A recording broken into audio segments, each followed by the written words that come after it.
Gerrard's return to Liverpool, Manchester City and Tottenham's new forward. Vinicius brought Real Madrid to its knees, and Mbappé demands to be kicked out of Madrid, and Valverde's transfer to Manchester United. All of this and more in today's episode. Arne Slot finds himself on the brink of dismissal after Liverpool's shameful 1-4 Champions League defeat to PSV at Anfield. This is already the 9th failure in 12 matches, the club's worst streak in over 70 years. The coach himself admits the situation is shocking, but tries to remain calm. Am I thinking about my future? I don't think that's the main question right now, but it's normal. I understand such conversations. 9 defeats in the last 12 matches. It's a shock for everyone. But no, I'm not worried. My focus is on other things than worrying about my own position, Slot is quoted by the Liverpool Echo. However, the players are no longer holding back their emotions. Midfielder Curtis Jones, in a post-match comment to CBS Sports, tore into the team. "Our performance today is unacceptable. I'm speechless. I've already passed the stage of anger and sadness. I just lack the censored words to describe what I'm feeling right now. I'm not just a player, but a Liverpool fan since childhood. And, honestly, I've never seen our team play so poorly. We are currently in complete shit." Essentially, Liverpool is currently trapped. Slot is not performing, but there is no replacement who can immediately lift the team. It is unlikely that a good coach would want to abandon his club in the middle of the season and go to a crisis-ridden Liverpool, even though managing Liverpool is very cool. I think everyone remembers how last year Interim, around the same period, came to a crisis-ridden Manchester United and immediately came under immense pressure, not having enough time to prepare the team. This all explains why the owners are hesitant. Most likely, they will either stick with Slot until the summer to invite someone strong, or they will appoint an interim coach from available candidates, like Potter or Pioli, just to get through the season. The press is actively discussing Klopp's potential return, but whether the Reds' management can convince the German specialist is an interesting question. At the same time, Steven Gerrard's name is being mentioned more and more often. The club legend could become a temporary solution that would give the team an emotional boost and restore unity with the fans. Despite a not-so-convincing coaching record, it is at Liverpool that Gerrard can use his authority to stabilize the atmosphere and restore the team's fighting spirit.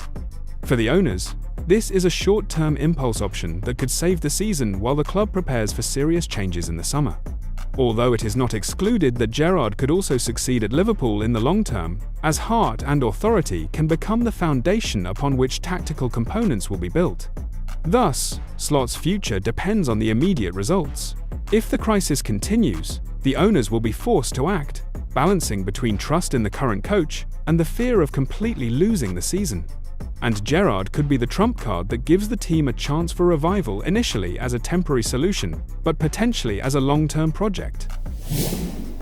Manchester City is preparing a high-profile winter reinforcement and, according to TalkSport, is ready to activate the £65 million release clause for Bournemouth striker Antoine Semenyo as early as January. Pep Guardiola aims to relieve some of the goal-scoring burden from Erling Haaland and sees the 25-year-old Ghanaian forward as an ideal solution.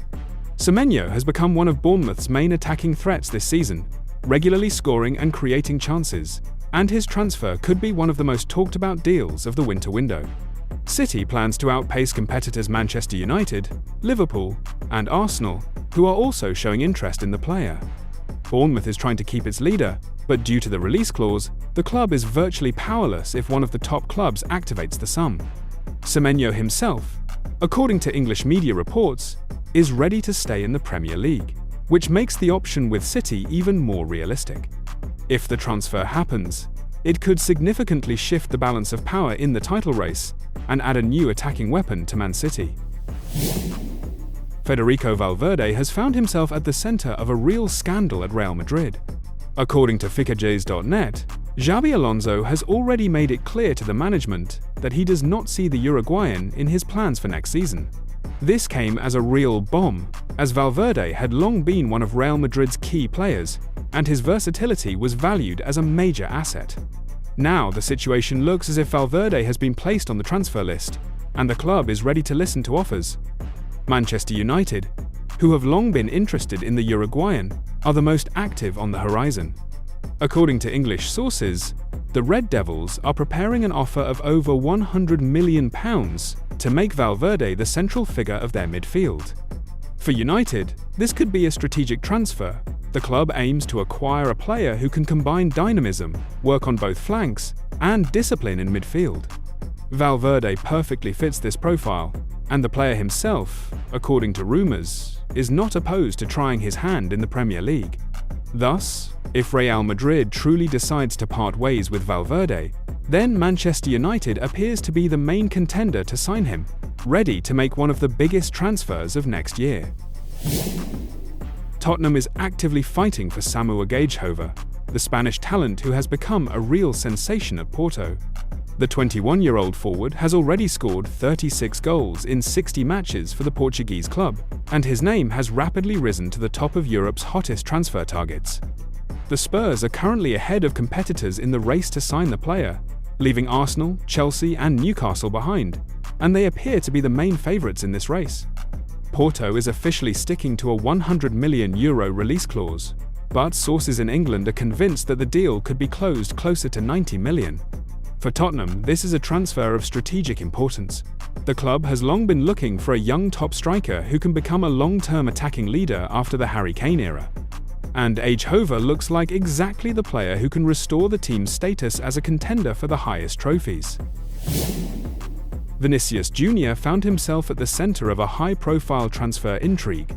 According to The Athletic, the Brazilian shocked Real Madrid's management when he demanded the largest contract in the club's history, £26 million per year.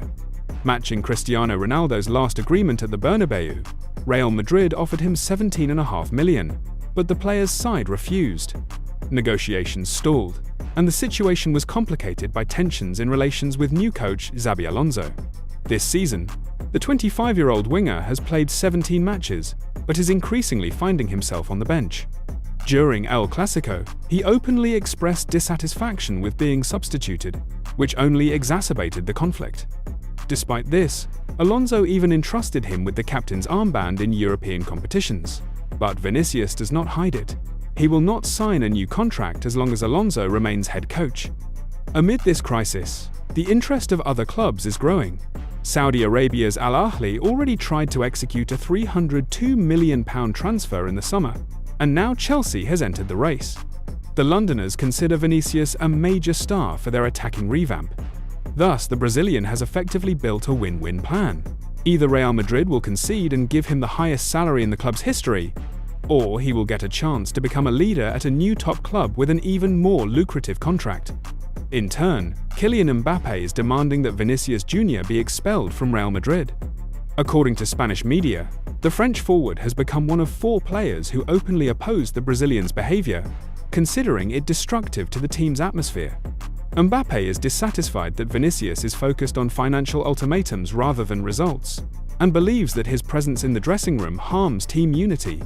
The conflict between the two superstars escalated after El Clasico, when Vinicius demonstratively expressed dissatisfaction with being substituted, and Mbappé, according to rumours, called it an unprofessional circus. Internal sources report that the Frenchman does not hide his desire to see the team without Vinicius, and has already conveyed his position to the club's management. That's it for now. Don't forget to like, subscribe, and share this video. Keep watching for more football action, and have a wonderful day.